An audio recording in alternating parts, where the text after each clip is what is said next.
Hi everyone, welcome back to the kitchen education hub. तो आज के इस लेक्चर में हम देखेंगे 4 टॉपिक्स जो आपके एडिटोरियल्स में आ रखे थे, जिसमें फर्स्ट वाला जो टॉपिक है आपका वो रहेगा PMLA के ऊपर, यानी कि prevention of money laundering act, जिसको इनैक्ट करा जाता है 2002 में। तो इस पर एक क्वेश्चन इमर्ज होता है कि क्या PMLA अपने रास्ते से भटक चुका है। पहले जिसका फोकस था मेनली जो ये इलिसिट ड्रग्स की सप्लाई हो रही हैं along the border with in the country, उसके ऊपर फोकस था। आज वो पॉलिटिकल एजेंडाज में फंस के रह गए हैं, तो उसके ऊपर डिस्कशन करी गई है। That is the first topic. Second topic हम देखेंगे अबाउट द कच्चा तीवू आइलैंड। ठीक है, आपको पता है इंडिया ये आ गया और यहाँ पे तमिलनाडु का रामेश्वरम है। इसके जस्ट ऊपर जैसे आपको मिलेगा कच्चा तीवू आइलैंड, और साथ में यहाँ पे श्रीलंका का जाफना आइलैंड आ जाता है। ठीक है, जाफना वाला टेरिटोरियल पार्ट आ जाता है। तो इसके बारे में डिस्कशन है, फिर से ये सुर्खियों में देखने को मिलेगा आपको। And after Katchatheevu island you have to study about the solar photovoltaic sales.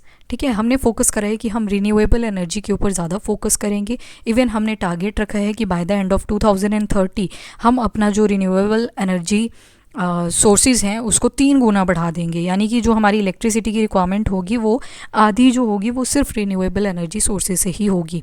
Then fourth हम टॉपिक पढ़ेंगे about the fake job scams. ठीक है, इस पे एक केस स्टडी है, बहुत अच्छा टॉपिक है, जिसमें आप देखोगे किस तरह से चाइना साउथ ईस्टर्न नेशंस में ये जो माफिया गैंग्स हैं इन सभी को कसिनो वगैरह बना के कैसे ये अपनी इकोनॉमी को बूस्ट देते हैं, एंड कैसे इसमें इंडिया का जो यूथ है वो फंस जाता है। तो first topic that is PMLA, GS paper 3 से आप इसको एसोसिएट कर सकते हैं और इसके लिए ये पॉइंट भी हो जाता है। तो a law that has lost its way, जिसने अपना रास्ता खो दिया है। तो सबसे पहले आपको पता होना चाहिए 2 टर्मिनोलॉजीज़ के बारे में। Number 1 is golden triangle, second 1 is golden crescent. Golden triangle और गोल्डन क्रीसेंट के बीच में एक कंट्री आ जाती है जो कि अपनी ही कंट्री है, दैट इज़ इंडिया। ठीक है, इंडिया का यहाँ पे पार्ट आ जाता है। आफ्टर दैट कौन कौन सी कंट्रीज़ कहाँ पे इन्वॉल्व हैं, तो क्रीसेंट वाले में आप देखोगे 3 कंट्रीज़ इन्वॉल्व हैं, ईरान, अफ़गानिस्तान एंड पाकिस्तान। वहीं पे गोल्डन ट्रायंगल में अगर देखोगे तो 4 कंट्रीज़ इन्वॉल्व हैं, 1 is Thailand, second 1 is Myanmar, then Laos और वियतनाम। ठीक है, अब स्टार्ट करते हैं इस टॉपिक को। तो अगर आप इंडिया का सिनारियो देखो, यहाँ पे आपका वेस्ट बंगाल आ गया, देन बांग्लादेश आ गया, और यहाँ पे आप देखोगे नॉर्थ ईस्टर्न स्टेट्स, ये वाली नॉर्थ ईस्टर्न स्टेट्स के डायरेक्ट कांटेक्ट में आता है म्यांमार। और फिर म्यांमार से नीचे की तरफ जाओगे तो you can notice we will reach toward the Thailand. ठीक है, ऊपर लाओस, साइड में कंबोडिया, ठीक है, वियतनाम, ये सारी कंट्रीज़ आ जाएंगी। These are the south eastern nation. तो इसी के बारे में बात करी जा रही है कि साउथ ईस्टर्न नेशन से ड्रग ट्रैफिक होती है वाया म्यांमार, और नॉर्थ ईस्टर्न इंडिया के जो पार्ट हैं वहाँ से एंटर कर जाती है पूरे इंडिया के अंदर। तो जब ये ड्रग ट्रैफिकिंग नाम की चीज़ होती है तो उससे ना सिर्फ इंडिया या किसी भी नेशन की इंटीग्रिटी हार्म होती है, बट उसके अलावा जो सॉवरेंटी है वो भी हार्म हो जाती है। तो जो ड्रग ट्रैफिक करी जा रही है from the Vietnam, Thailand, Laos, Myanmar, ये इंसर्जेंसी को लीड कर रहे हैं। बहुत सारे इंसर्जेंट्स हो जाते हैं क्योंकि ड्रग्स बेच के उनको पैसा ठीक ठाक मिल जाता है, और इसकी वजह से पूरी की पूरी ब्लैक मनी जनरेट हो जाती है। तो फर्दर ये इंटीग्रिटी और सॉवरेंटी ऑफ नेशन को हर्ट करता है। 1988 के अंदर UN कन्वेंशन आता है against illicit traffic in narcotic drugs and psychotropic substances. इसमें सारी आ जाएंगी वो, आप कैनाबिस सुनते हो, कैनाबिस के अलावा ओपियम आपने सुना है, ठीक है, हेरोइन, चरस, गांजा, ये सारी चीज़ें आप देखोगे कहाँ पे आ जाते हैं, illicit trafficking in narcotic drugs and psychotropic substances. ठीक है, एक एक्ट इंडिया के अंदर भी है, NDPS 1985। इसके अंदर बोला जाता है कि जितनी भी कंट्रीज़ ये सारी इलिसिट ट्रैफिकिंग को रोकने में फोकस नहीं कर रही है उनको अब फोकस कर लेना चाहिए, और ये जो जितने भी ड्रग क्राइम्स हैं उनको एलिमिनेट करना चाहिए, और भी जो इसके साथ एक्टिविटीज़ एसोसिएटेड हैं उनको भी एलिमिनेट करना चाहिए। तो 1988 में ये रियलाइजेशन हो जाती है। बाद में 7 मेजर इंडस्ट्रियल नेशंस आते हैं और एक मीटिंग होती है उनकी, दैट इज़ इन पेरिस, जुलाई 1989, और ये एस्टेब्लिश करते हैं फाइनेंशियल एक्शन टास्क फोर्स, जिसके अंदर आप 2 लिस्ट देखते हो, 1 is the grey list and second 1 is the black list. ये एग्जामिन करते हैं कि किस तरह से हम इस मनी लॉन्ड्रिंग की प्रॉब्लम को सॉल्व कर सकते हैं, और कैसे हम मेजर्स बता सकते हैं कि कैसे इस मेनेस को, कैसे इस थ्रेट को इम्प्रूव किया जाए। 1988 के बाद 1990 में 89 के बाद 1990 में पहुंच जाते हैं, जहां पे यूनाइटेड नेशन जनरल असेंबली ने एक रेजोल्यूशन अडॉप्ट किया और उसका नाम रखा political declaration and global program of action. और इसमें जो भी मेंबर कंट्रीज़ थी उनको बुलाया गया ताकि एक सुटेबल पीस ऑफ लेजिस्लेशन बनाया जा सके, ताकि ये जो लॉन्ड्रिंग हो रही है ड्रग मनी की उसको स्टॉप किया जा सके। अब लॉन्ड्रिंग क्या होती है, जब आप कपड़े देते हो लॉन्ड्री में, वहाँ पे क्या होता है, जितने भी वो गंदगी लगी होती है उन कपड़ों पे वो साफ़ होके आ जाती है और आपको साफ़ कपड़े मिल जाते हैं। उसी तरह से ब्लैक मनी होती है, जिसको कमाया तो गलत तरीक़ों से था, ठीक है, कमाया तो उसको इलीगल तरीक़ों से था, बट बाद में इसको ढंग की जगह पर यूटिलाइज़ करके उसको कन्वर्ट कर दिया जाता है इंटू वाइट मनी, ठीक है। अब यहाँ पर देखते हैं नेक्स्ट पॉइंट। इस यूनाइटेड नेशन जनरल असेंबली, ये जो इन्होंने एक पॉलिटिकल डिक्लेरेशन लिया, तो गवर्नमेंट ऑफ इंडिया ने भी यूज़ करने को बोला गया कि ये जो FATF की रिकमेंडेशंस हैं इसको फर्दर यूज़ किया जाए in the legislation to prevent drug money laundering, ठीक है। जैसे ड्रग ट्रैफिकिंग जो है वो एक ट्रांस बॉर्डर ऑपरेशन है, ठीक है, एक कंट्री की बात नहीं है, वो बॉर्डर्स की बात है। तो यूनाइटेड नेशन ने एक स्पेशल सेशन हेल्ड करा जून 10, 1998 में, और थीम रखा उसका countering world drug problem together and made another declaration on the urgent need to combat money laundering. तो countering world drug problem together, इसके ऊपर फोकस किया गया। इसके अकॉर्डिंग इसके साथ साथ इंडिया के पार्लियामेंट ने भी एक एक्ट जो है वो इनैक्ट कर दिया, जिसका नाम दिया गया prevention of money laundering act, पर इसको फोर्स में लाया गया 2005 में। अब देखो, जो केसेस PMLA के अंडर चलते हैं और जो नॉर्मल केसेस होते हैं, सिविल और क्रिमिनल केसेस जो बाकी आ जाते हैं, वो डिफरेंट होते हैं। कैसे होते हैं, पहले बात करेंगे prevention of money laundering act. इसमें जो बेल होती है वो एक्सेप्शन होती है, पर जेल होता है वो रूल होता है अकॉर्डिंग टू सेक्शन 45A। अब बेल मिलना यहाँ पे बहुत टफ होता है, और अल्टीमेटली अगर आप अक्यूज़ भी हो तो आपको जेल में रख दिया जाएगा, ठीक है। और जो अक्यूज़ होता है, अक्यूज़ का मतलब है जिसके ऊपर सिर्फ अभी डाउट है कि इसने ये क्राइम कमिट किया है, सिर्फ अभी डाउट है, ठीक है, जिसने ये क्राइम कमिट किया है उसको रख दिया जाएगा डायरेक्टली इनटू ग्याल जेल, और उसको फिर अपने जो इनोसेंस है उसको प्रूव करना पड़ेगा। नॉर्मल केसेस में क्या होता है, बेल तो रूल होता है पर जेल एक्सेप्शन होती है। इसमें पहले प्रोसिक्यूशन आता है, यानी कि जो आपके वकील होते हैं वो आते हैं और उनको अक्यूज़ को इनोसेंट प्रूव करना पड़ता है। That is the scenario of normal cases. Investigation के टाइम पे, जैसे आपने नीरव मोदी का केस सुना होगा, तो नीरव मोदी के केस में हम क्या देखते हैं कि इन्वेस्टिगेशन के टाइम पे ही उनकी जो प्रॉपर्टी थी वो सारी सीज़ कर दी गई थी, ठीक है। बट नॉर्मल केसेस में आप तब तक प्रॉपर्टी को अटैच नहीं कर सकते जब तक कन्विक्शन प्रूव नहीं होती। कन्विक्शन का मतलब है कि उस पर्सन के ऊपर अब वो अक्यूज़ ना हो के वो कन्विक्ट बन चुका है, यानी कि जो क्राइम उसके ऊपर एलिगेशन लगे हुए थे वो अब प्रूव हो चुके हैं, तो कन्विक्शन प्रूव हो चुका है, उसी के बाद प्रॉपर्टी को सीज़ किया जा सकता है।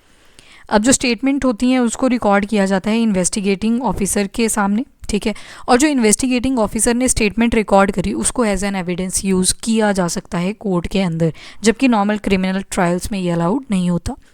और यहाँ पे स्टेटमेंट जो रिकॉर्ड करी जाती है पुलिस के द्वारा वो एडमिसिबल नहीं होती एज एन एविडेंस अनलेस कुछ कंडीशन जो है वो मिलती ना हो, या फिर कोई जो चीज़ है वो केस को उस डायरेक्शन में ना लेके जाए। अब PMLA एक्ट 2002 के अकॉर्डिंग बहुत कम ऑफेंसेस लिस्टेड हैं, और Indian penal code, narcotic drugs and psychotropic substances act 1985, इस तरह से हमारे पास ऑफेंसेस की लिस्ट हमें मिल जाती है inside the IPC and narcotic drugs and psychotropic act 1985 के तहत। बेल प्रोविजन देखें अगर PMLA के अंदर तो काफ़ी स्ट्रिंजेंट है, बहुत स्ट्रिक्ट हैं, और ये सिर्फ ड्रग ट्रैफिकर्स के ऊपर ही एप्लीकेबल होने चाहिए, और बाकी अक्यूज जो होते हैं या फिर कन्विक्ट बन जाते हैं उनके ऊपर थोड़े से राइट्स जो हैं उनको मिलने चाहिए।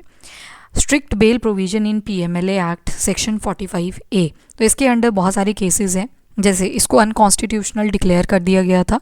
एक 2 जज की बेंच बैठी थी सुप्रीम कोर्ट की, Nikesh Tarachand Shah versus union of India 2008, that is the 2018 ये केस का नाम है। इसके अकॉर्डिंग जो बेल सिस्टम है PMLA एक्ट के अंदर, यानी कि जब बेल होती है किसी भी अक्यूज़ की या फिर कन्विक्ट की, वो बहुत ज़्यादा हार्श है इसमें, तो ये वायलेट करता है आर्टिकल 14 और आर्टिकल 21 को। अकॉर्डिंग टू सुप्रीम कोर्ट ये वर्डिक्ट दिया गया था, ठीक है, Nikesh Tarachand Shah versus union of India. फिर उसके बाद क्या हुआ, पार्लियामेंट ने अमेंडमेंट करी और ये प्रोविज़न दोबारा से रिस्टोर कर लिया कि नहीं ये प्रोविज़न ठीक है बेल के लिए, ठीक है। और फिर 3 जज बेंच बैठती है जिसको हेड करा था जस्टिस AM खानविलकर ने Vijay Madan Lal Chaudhary versus union of India 2022, और फिर ये दोबारा से ले आए इस प्रोविज़न को। एंड जुडिशियल पर्सपेक्टिव देखें अगर बेल के ऊपर, तो justice V R Krishnan Iyer ने 1978 के अंदर बोला था, एक केस हुआ करता था, that is the Guddi Kanti Narasimhulu and others versus public prosecutor, high court था आंध्रा का, वहाँ पे ये केस चला। उन्होंने बोला कि ये जो पर्सनल लिबर्टी है ये ख़त्म हो जाती है जब बेल रिफ्यूज़ हो जाती है, ठीक है। सोसाइटी में भी तो वापस जाना है, तो वो चीज़ जो होती है वो ख़त्म हो जाती है, जो पर्सनल लिबर्टी है वो पूरी तरह से ख़त्म हो जाती है, जो कि कॉन्स्टिट्यूशन के अंदर बहुत ज़्यादा प्रीशियस है अंडर द आर्टिकल नंबर 21। तो ये कुछ केसेस थे इसके रिस्पेक्ट में। You can search the initiative जो कि इंडियन गवर्नमेंट ने या फिर ग्लोबली लिए गए हैं in order to tackle the drug trafficking. Second article हम देखेंगे जिसमें प्राइम मिनिस्टर नरेंद्र मोदी ने एक मैटर उठाया, that is the Katchatheevu island के बारे में, और बोला कि इस टॉपिक को इसीलिए बार बार लेके आया जाता है ताकि पॉलिटिकल स्टंट दिखाए जा सके। अब प्राइम मिनिस्टर नरेंद्र मोदी जी 1974 इंदिरा गांधी का डिसीजन जो है उसको क्रिटिसाइज़ कर रहे हैं कि क्यों ही दिया, ठीक है, वो जो मैरीटाइम बाउंड्री थी वो बनाई ही क्यों, और अब इसके बारे में बात करना जो है वो बिल्कुल यूज़लेस है अकॉर्डिंग टू बीजेपी, ठीक है। नरेंद्र मोदी ने ये स्टेटमेंट दी। तो ये काफ़ी पॉलिटिकल आपको टॉपिक मिलेगा, बट हमें इसके इंपॉर्टेंट एस्पेक्ट्स देखने पड़ेंगे, जैसे ये कच्चातीवू आइलैंड, इसकी लोकेशन। तो लोकेशन अगर देखोगे आप तो ये देखो, ये रामेश्वरम आ जाता है तमिलनाडु में। इसके बिल्कुल पहले डायरेक्शन देख लो, अगर ये नॉर्थ, ये साउथ, ये ईस्ट, ये वेस्ट है, तो बिल्कुल साउथ वेस्ट में पड़ेगा रामेश्वरम, और इसके बिल्कुल नॉर्थ ईस्ट में पड़ेगा जाफना। यहाँ पे जाफना है, जाफना पेनिनसुला, ठीक है, श्रीलंका की बिल्कुल टिप पे ये प्रेजेंट होता है। उसके बाद आप नोटिस करोगे कि मिस्टर मोदी ने रिवील किया कि किस तरह से कांग्रेस ने जो है वो कच्चातीवू आइलैंड को दे दिया था टू द श्रीलंका। नाउ इसके ऊपर अगर बात करेंगे तो ये बिल्कुल यूज़लेस है। वैसे ही तमिलनाडु गवर्नमेंट को अगर आप देखोगे तो उनके इलेक्शंस का जो एक मेन एजेंडा होता है वो कच्चातीवू आइलैंड कहीं ना कहीं आ ही जाता है, क्योंकि बहुत सारे ऐसे फिशरमैन हैं जो कि फ़िशिंग करते हैं इस कच्चातीवू आइलैंड के आसपास। तो उसको जानने से पहले ये तो पॉलिटिकल बातें हैं। इवन 2007 में जब इलेक्शन हुए थे तमिलनाडु में, तो AIADMK की बात करें अगर, तो उन्होंने भी ये एजेंडा उठाया था, और आज भी ये एजेंडा उठाया जाता है पॉलिटिकल स्टंट दिखाने के लिए। तो कच्चातीवू आइलैंड की अगर बात करें तो छोटा सा आइलैंड है, 285 एकड़्स का एरिया है, और इसमें कोई भी नहीं रहता, ना ही इंडियन रहते हैं ना ही श्रीलंका रहता है, श्रीलंका के लोग रहते हैं। बस यहाँ पे एक चर्च है जिसका नाम है सेंट एंथनी चर्च, जो कि 20th सेंचुरी में बनाया गया था, वही स्ट्रक्चर यहाँ पे एग्जिस्ट करता है। क्रिश्चियन प्रीस्ट देखें अगर इंडिया और श्रीलंका के, तो वो यहाँ पे आते हैं, अपना एनुअल फेस्टिवल यहाँ पे बनाया जाता है, अपनी सर्विसेज कंडक्ट करते हैं। इवन डिवोटीज़ भी आते हैं इंडिया से भी और श्रीलंका से भी, जैसे तीर्थ पे जाते हैं ना, तो उसी तरह यहाँ पे भी जाते हैं। आइलैंड जो है वो सूटेबल नहीं है परमानेंट सेटलमेंट के लिए। क्यों नहीं है? बिकॉज यहाँ पे ड्रिंकिंग वाटर की अवेलेबिलिटी नहीं है। और ये बना भी कैसे था वो भी देख लो। 14th सेंचुरी में वॉल्केनो इरप्ट होता है यहाँ पे, जिसकी वजह से इसकी फॉर्मेशन हुई थी। अर्ली मेडिवल पीरियड में देखोगे तो इसको कंट्रोल किया गया था bye Jaffna kingdom. 17th century में इसका जो कंट्रोल था वो रामनाथ जमींदारी के पास चला जाता है। एक एक्ट भी आया है, बाद में ये अबॉलिश भी हो जाता है, बट रामनाथ जमींदारी के पास ये चला जाता है, which is located in Ramanathapuram. ये बिल्कुल 33 किलोमीटर रामेश्वरम से इसका डिस्टेंस पड़ता है। ब्रिटिश रूल के टाइम पे बात करें तो ये मद्रास रेजिडेंसी का ये पार्ट बन जाता है। 1921 में डिबेट छिड़ जाती है कि इंडिया और श्रीलंका के बीच में एक मैरीटाइम बाउंड्री बना दी जाए ताकि जो राइट्स हैं वो क्लेम कर सकें पर्टिकुलर कंट्री। बट ब्रिटिशर्स बोलते हैं कि ये जो कच्चातीवू आइलैंड है it belongs to Sri Lanka, while Indian ने ये स्टेटमेंट बिल्कुल क्रिटिसाइज़ कर दी। और ये जो डिस्प्यूट था ये चलता रहा बहुत पहले से अप टू 1974। 1974 में एक इंडो श्रीलंका मैरीटाइम एग्रीमेंट लाया जाता है इंदिरा गांधी गवर्नमेंट के थ्रू। इंदिरा गांधी ने ये आइलैंड सीड कर दिया टू द श्रीलंका, पर उस टाइम पे इंदिरा गांधी को आइडिया नहीं था कि इसकी कितनी ज़्यादा स्ट्रैटेजिक इंपॉर्टेंस होने वाली है और इसकी लोकेशन कितनी ज़्यादा इम्पॉर्टेंट है। अब इस एग्रीमेंट के तहत, that is Indo Sri Lanka maritime agreement, इस एग्रीमेंट के तहत जो इंडियन फिशरमैन हैं वो इस कच्चातीवू आइलैंड को एक्सेस कर सकते हैं। और ये जो एक्सेस वर्ड है ना, इसने बहुत ज़्यादा लड़ाइयाँ करवाई। कैसे? एक्सेस में क्या आया? एक्सेस जो था ये वेग सी टर्म थी, वेग सी टर्म थी। कैसे थी वेग सी टर्म? क्योंकि श्रीलंका बाद में बोलने लगा कि ठीक है, कच्चातीवू आइलैंड पे जो इंडियन फिशरमैन है वो आ सकते हैं, वहाँ पे रेस्ट कर सकते हैं, अपने नेट्स वगैरह सुखा सकते हैं, पर फिशिंग नहीं करेंगे। Now this is the claim by the Sri Lanka. और ऊपर से according to Indo Sri Lanka maritime agreement, इसके तहत ये जो आइलैंड था ये दे दिया गया था जो श्रीलंका। तो अब इसके ऊपर क्वेश्चन भी नहीं उठा सकते, क्योंकि जो श्रीलंका बोलेगा वही एक्सेप्ट करना पड़ेगा, क्योंकि ऑफिशियली 1974 के एग्रीमेंट के तहत this island belongs to Sri Lanka. Now Tamil Nadu ने भी ये डिसीजन क्रिटिसाइज़ करा 1974 के अंदर। फिर बाद में ये क्रिटिसिज्म चलता रहा, 2 साल आए, 1976 में आपको पता है इमरजेंसी लगा दी गई थी। और उसके बाद 1983 से लेके 2009 ये क्रिटिसिज्म बिल्कुल बैठ सा गया। ना तो इंडिया बात कर रहा था, ना श्रीलंका बात कर रहा था। क्यों नहीं बात कर रहे थे? बिकॉज सिविल वॉर चला हुआ था आपके श्रीलंका वाले पार्ट में। ठीक है, आपने एक ग्रुप का नाम सुना होगा, दैट इज़ LTTE। ठीक है, LTTE। अब ये LTTE क्या है?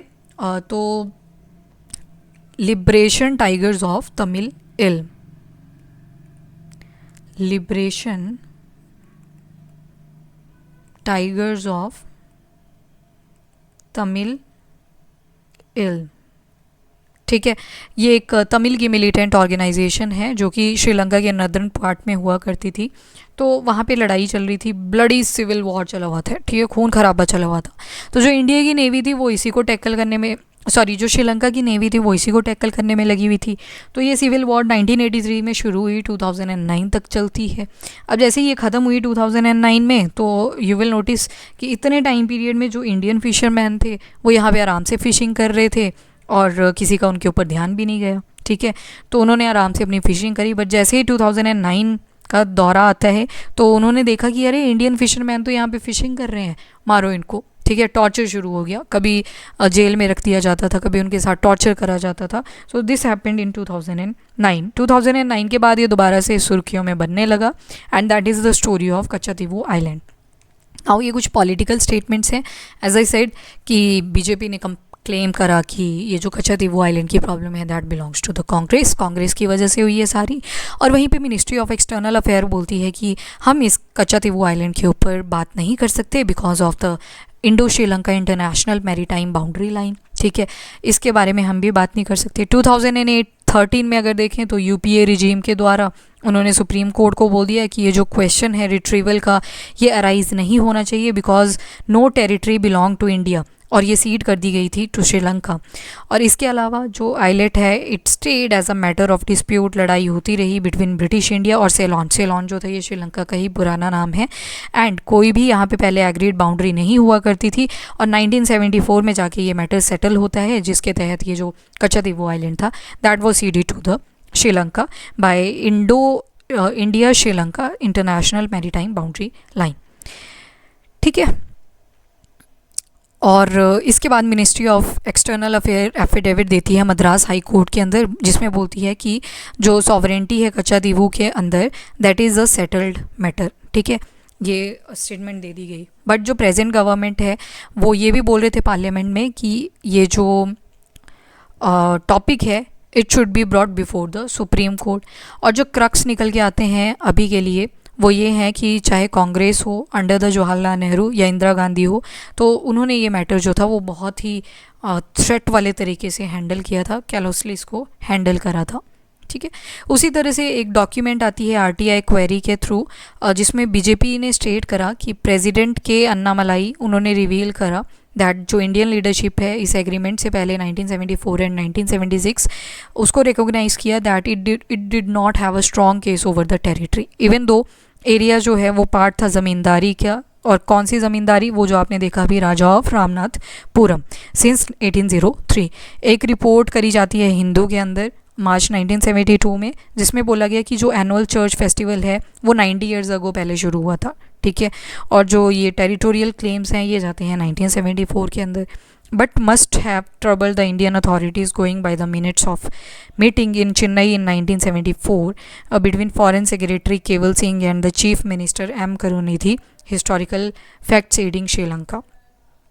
इसके अलावा इंडियन सर्वे के अंदर इन 1874 टू 1876 कच्चातीवू आइलैंड को लेके कि ये पार्ट है श्रीलंका का और श्रीलंका की सॉवरेंटी है इसके ऊपर सिंस 1921, जब बात चली थी with the Britishers about the territorial claim of this particular island. Now Sri Lanka had been exercising jurisdiction over the territory mid 1920 से without protest by India, और नेहरू की ऑब्जर्वेशन यही थी गिविंग अप आवर क्लेम. और constitutional expert MC सेतावाल थे, वो भी favourable opinion देते हैं कि ठीक है ये जो पार्ट है जो कांग्रेस ने दिया है दैट इज़ क्रिटिसाइजेबल. उसके बाद जो क्वेश्चन है यू कैन प्रैक्टिस दिस. एक और टॉपिक आता है सोलर सर्च के ऊपर. इसमें बोला गया कि जैसे जैसे हम रिन्यूएबल एनर्जी की तरफ प्रोसीड कर रहे हैं, हमारी जो क्वालिटी है सोलर पैनल्स की जिसको हम इंपोर्ट कर रहे हैं, ज़्यादा हम इंपोर्ट ही कर रहे हैं, कुछ डोमेस्टिक भी बन रहे हैं, पर जो डोमेस्टिकली बन रहे हैं उसमें कॉस्टिंग बहुत ज़्यादा आ रही है. तो अल्टीमेटली कहाँ से इंपोर्ट करवा रहे हैं? चाइना से इंपोर्ट करवा रहे हैं.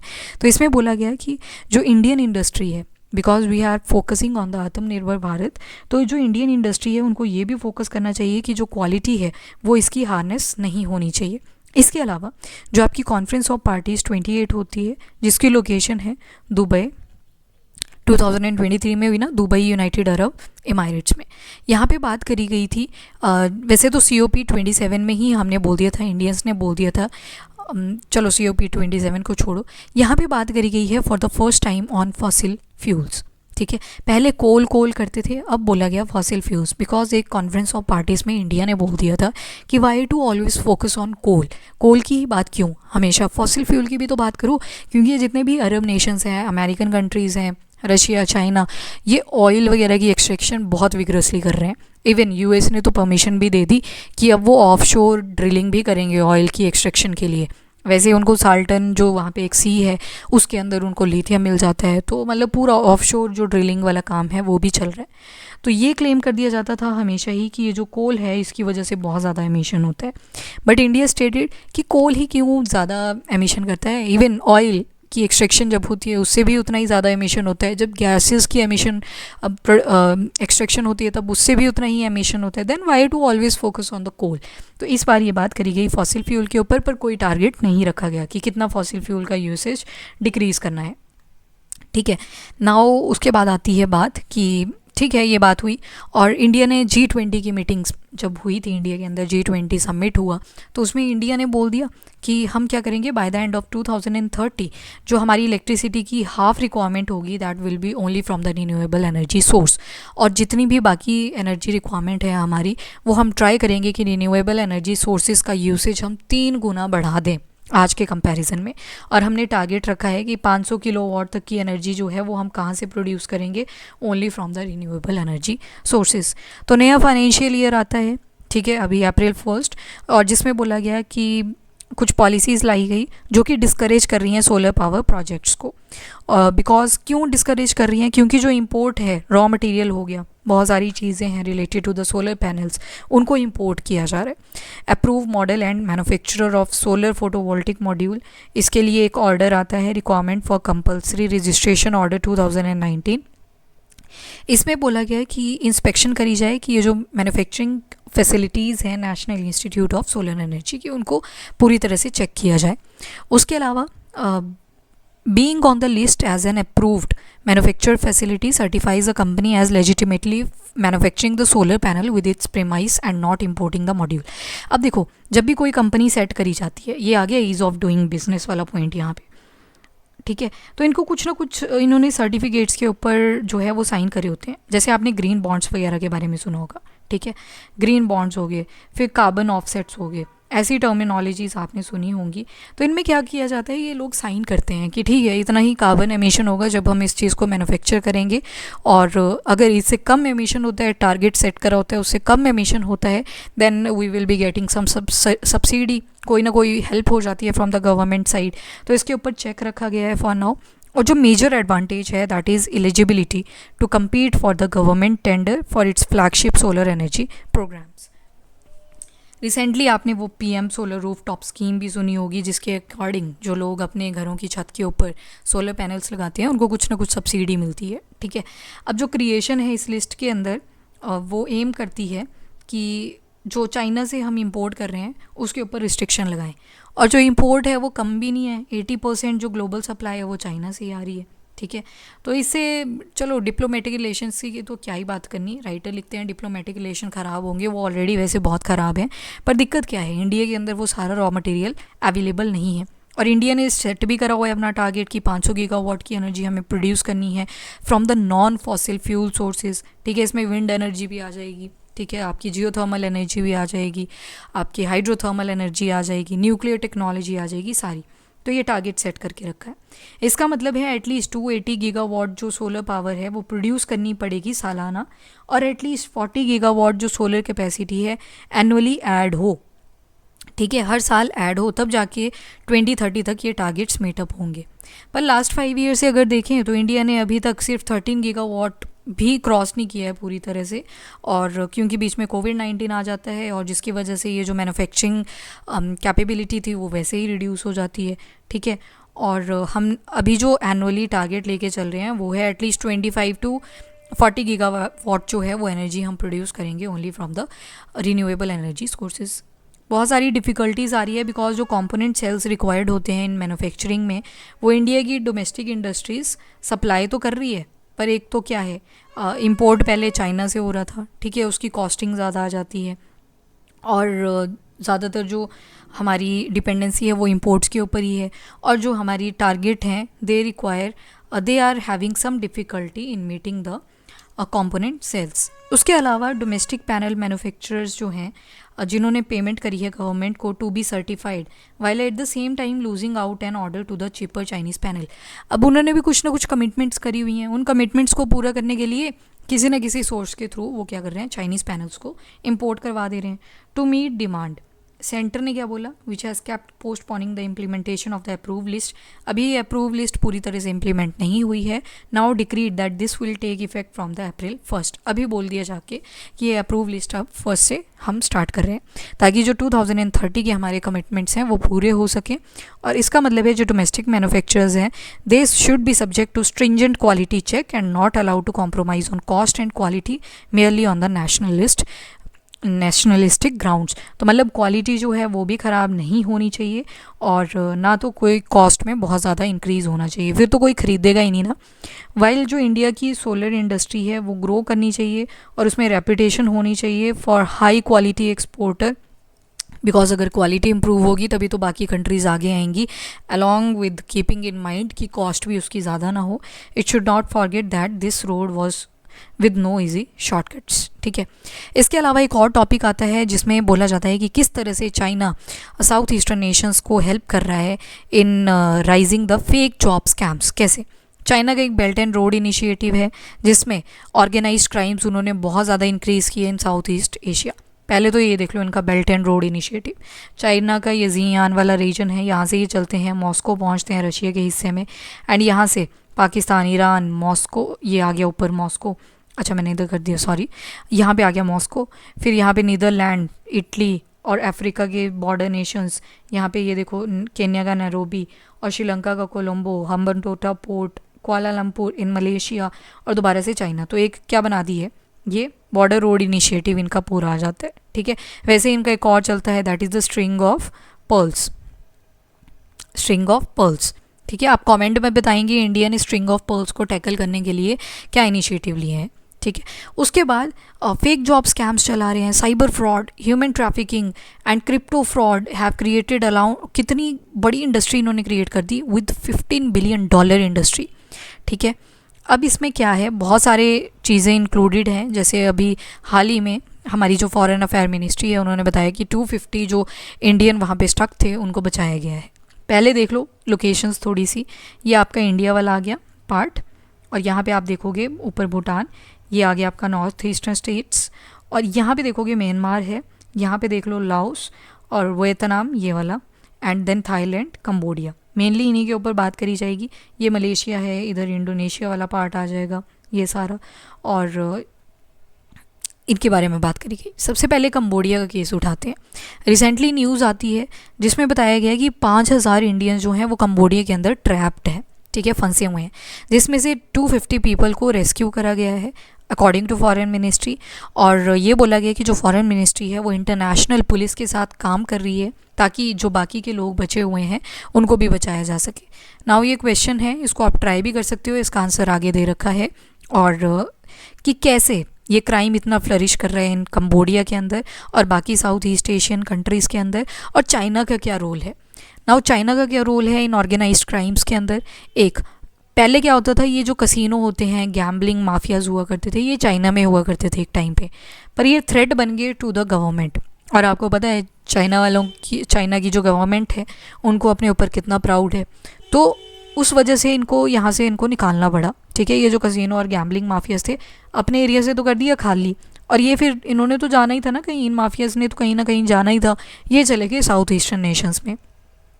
अब जब वहाँ पे गए ये लोग तो वहाँ पे इन्होंने कसिनो अपने शुरू कर दिए, गैम्बलिंग सेंटर शुरू कर दिए। ठीक है, अब क्या हुआ, कोविड-19 आया। पहले तो ये काम इनका धंधा ठीक चल रहा था, बट जैसे ही कोविड-19 आया उसके बाद ये जो कसिनो एक्टिविटीज़ हैं ये हो जाती हैं पॉज, इस पे लग जाता है स्टॉप। अब जो माफियाज थे, अब ये पहले तो ऑफलाइन काम कर रहे थे, ठीक है, अभी फोकस चला गया ऑनलाइन फ्रॉड्स के ऊपर कि कैसे ऑनलाइन फ्रॉड किए जा सके। चाइनीज़ माफिया जो थे इनको हेल्प कर रहे थे कि कैसे आप ऑर्गेनाइज क्राइम कमिट कर सकते हो, और कंपाउंड और बिल्डिंग्स बनाई गई इन फ्रॉड्स को कंडक्ट करवाने के लिए। इसमें बोला गया ज़्यादा से ज़्यादा लोग इकट्ठे करो, स्पेशली यूथ होना चाहिए। और सबसे ज़्यादा यूथ कहाँ पे मिला इनको, इंडिया में। तो इंडिया को ये बोलते हैं, जो यूथ हैं उनसे कांटेक्ट करते हैं एंड उनको झांसे देते हैं जॉब्स के कि हाँ आप यहाँ पे आओ, हम आपको जॉब्स देंगे। ठीक है, जॉब्स के ऊपर फोकस आ जाता है। नाउ चाइना का क्या इन्फ्लुएंस है साउथ ईस्टर्न एशियन नेशंस में। अब आपको पता है जो चाइना और कंबोडिया है दोनों के अच्छे रिलेशन है if compare to the India के साथ उतने बेटर रिलेशंस नहीं हैं। एंड उसके अलावा जो आप देखोगे कंबोडिया हो गया, म्यांमार, थाईलैंड, यहाँ पे बॉर्डर रोड इनिशिएटिव के थ्रू इन्होंने काफ़ी सारी चीज़ें जो हैं वो लाइन पे कर रखी हैं। एंड आफ्टर दैट जो चाइनीज़ माफियाज़ हैं इन्होंने नेक्सस बनाए हैं करप्शन करने के लिए गवर्नमेंट के साथ और ऑफिशियल्स के साथ। तो जब भी ऐसा कोई न्यूज़ क्लेम होता है by different countries like India, तो इनकी जो गवर्नमेंट्स हैं वो मुकर जाती हैं कि यहाँ पे ऐसा कुछ नहीं है, किसी को नहीं पकड़ा है, इवन यहाँ के लोग भी आगे नहीं आते। और इसके अलावा जो कंट्रीज़ हैं इनको भी क्या मिलता है, प्रॉफिट जो हो रहा होता है इन कसिनों से, और जो ये गैम्बलिंग एक्टिविटीज़ हैं इनको भी इससे क्या किया जाता है, पेमेंट करी जाती है। अगर यूएस देखें, यूएस की बात करें तो अकेला यूएस ही with loss of $2.6 billion in frauds की वजह से 2022 में हिट हुआ था, देख लो। Now vulnerability of south east Asian countries की अगर बात करें तो बहुत सारी प्रॉब्लम्स उनको फेस करनी पड़ रही हैं राइट नाउ। म्यांमार में आपने देखा होगा बार बार मिलिट्री कू की प्रॉब्लम आती है। ठीक है, तख्ता पलट हो जाता है, मिलिट्री रूल करने पे आ जाती है। ऑटोक्रेटिक डेमोक्रेसी आपको मिलेगी कंबोडिया के अंदर। उसी तरह से बहुत सारी करप्शंस हैं इन कंट्रीज़ के अंदर। एक रिपोर्ट आती है, एक इंडेक्स आता है ट्रांसपेरेंसी इंटरनेशनल का, करप्शन परसेप्शन इंडेक्स। ये बहुत सारे फैक्टर्स हैं ऐसे जो कि किसी भी कंट्री की फ्रॉडुलेंट एक्टिविटीज़ को और ज़्यादा प्रोत्साहन देते हैं। Now corporate culture of the racket बने हुए हैं प्रॉपर। ठीक है, कंपाउंड्स बनाए गए हैं instead of the companies. Compound का क्या मतलब है, एक डॉर्मेट्री सी बना दी जाती है छोटी सी, और जहाँ पे 100 से लेके थाउजेंड्स ऑफ पीपल को ट्रैप कर लिया जाता है। ह्यूमन ट्रैफिकिंग बोली ना, बॉर्डर के एरियाज़ पे ये ह्यूमन ट्रैफिकिंग बहुत ज़्यादा होती है, और फिर उनको फ्रॉड करने के लिए कमिट करा जाता है। ठीक है, इसमें फीमेल्स मेल्स दोनों ही आते हैं। और UN रिपोर्ट के अकॉर्डिंग जो है वो सजेस्ट करते हैं कि around 2 lakh to 3 lakh people जो हैं वो इन कंपाउंड्स के अंदर ट्रैप हैं। That is only an estimate. और जो विक्टिम्स हैं उनको फ्रॉड टारगेट्स दिए जाते हैं। पहले तो जॉब के बहाने बुलाया जाता है, बाद में उनको एक लिमिट दे दी जाती है कि एटलीस्ट आपको इतना टारगेट जो है वो अटेन करना पड़ेगा, और अगर वो इन टारगेट्स को मीटअप नहीं कर पाते हैं तो उसके बाद उनके साथ टॉर्चर किया जाता है और घटिया कंपाउंड्स के अंदर उनको रख दिया जाता है, और फर्दर उनकी जो है सेलिंग करी जाती है टू अदर कंपाउंड्स, और कई बार उनकी इसी में डेथ भी हो जाती है। यहाँ पे एक टर्म लिख सकते हो आप, pig butchering scam. Pig butchering scam के अंदर क्या किया जाता है, जैसे आपने हनी ट्रैप के बारे में सुना होगा, आर्मी के कॉन्टेक्स्ट में यूज़ करी जाती है, जिसमें लड़कियां अपनी जो होती हैं वो इंटेलिजेंस के साथ इन्वॉल्व होती हैं, अपनी आईडी बनाएंगी और आर्मी वालों को फंसाएंगी। And what they will do, उनसे बात करेंगे और जो सिक्योरिटी से रिलेटेड बातें होती हैं, जो बिल्कुल हाइड रखनी होती है, छुपा के रखनी होती हैं, सिक्योर होती हैं, उनको रिवील कर देते हैं वो लोग उनके हनी, जिनको बोला जाता है हनी ट्रैपिंग। ठीक है। वैसे ही पिग बुचरिंग स्कैम होता है। इसमें क्या किया जाता है, जैसे मान लो एक अकाउंट बनाया, लड़की ने बना लिया, लड़के ने बना लिया, कोई भी हो सकता है। जिसने भी अकाउंट बनाया वो एक तो कांटेक्ट करेगा थ्रू सोशल मीडिया किसी और पर्सन के साथ, और जब कांटेक्ट करेगा तो उससे इमोशनल बातें करना शुरू करेगा। पहले तो इंट्रोडक्शन होगी, प्यार भरी बातें होंगी, एंड आफ्टर दैट थोड़ी सी इमोशनल ट्विचेस आएंगे, और जब इमोशनल बातें आएंगी तो उसके बाद पैसों की बात आएगी कि इतना पैसा चाहिए, अदरवाइज़ ये हो जाएगा, वो हो जाएगा। ये बता देते हैं कि बीमार है कोई, या ये बता देते हैं कि लोन ले रखा था, अब ऐसा इशू आ रहा है। तो मतलब एक तरह से इमोशनल ब्लैकमेलिंग करी जाती है, और जो उनसे पैसे हैं वो ले लिए जाते हैं। That is the pig butchering scam. ठीक है। और दूसरा आप यहाँ पे मेंशन कर सकते हो पार्सल स्कैम्स। ये इंडिया के अंदर बहुत ज़्यादा चलता है। इसमें क्या होगा, एक पार्सल आएगा आपके घर के बाहर, और आपको साथ के साथ एक कॉल भी आ जाएगी, और जब कॉल आएगी तो फिर बोला जाएगा कि इसके अंदर आपको एक इलीगल सब्सटेंस मिलेगा, और ये आपके नाम पे आया हुआ है, तो आप फंस जाओगे। और आपकी तो वीडियो भी बन रखी है कि आपके घर के बाहर ये पार्सल आ रखा था। तो इस केस में जो आम जनता होती है उसको पता नहीं चलता कि they are having police agencies हैं बहुत सारी बनी हुई, और आप इवन पता करवा सकते हो कि एक पार्सल आया कहाँ से। जब है ही नहीं आपका तो इसको रिटर्न कर दो पुलिस को। ठीक है। फिर ऑल दो ठीक है, पुलिस का जो प्रोसीजर रहता है थोड़ा सा कॉम्प्लिकेटेड रहता है। तो यहाँ पे ये पार्सल स्कैम जो है इंडिया के अंदर देखने को मिलते हैं। बाकी फ़ोन्स के ऊपर आपने स्कैम्स तो सुने ही हैं, ये सारी एज ग्रुप में हो जाते हैं। स्पेशली बुढ़ों को यहाँ पे ज़्यादा हीट करा जाता है, या तो कच्ची एज वाले यूथ को ज़्यादा हीट किया जाता है। ठीक है। तो that is the corporate culture of the racket. Now this is all about your 4 articles of the day. इस वीक के 2 हमने वीडियोज़ देख लिए। सो वीडियो को लाइक एंड शेयर ज़रूर करें, एंड चैनल को भी सब्सक्राइब करें। Till then bye bye, take care, thank you and have a nice day.